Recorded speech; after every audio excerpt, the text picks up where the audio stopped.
What's up guys, welcome back to my video. In this video, I'll be showing you how to open HFM live account. Now, if you want to get up to $50 extra when you create an account or your account here, you can use the link in the description below to open an account and claim your sign up bonus.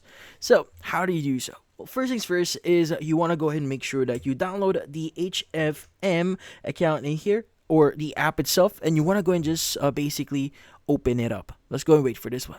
Now, in their welcome screen, let's go and click on the register button and just follow the on-screen steps here. Now, during the sign up process here, you will need to provide certain details for your account, but you can go and just choose either demo trading here or live trading. Let's go and choose live trading here. Click on continue. Now, it should load up the next page here. Let's just wait for it to load up. And as you can see here, now you can go and choose your trading account. You can choose Cent, Premium, Zero Speed, or Pro. Let's go and choose Cent here. Click on continue. Now, from here, you need to provide or confirm a few things. Let's go and click on proceed. And from here, we want to go ahead and verify our details or our contact number here. Now, from here, you want to go and just create a password for your account. And as you can see, our account has now been created successfully.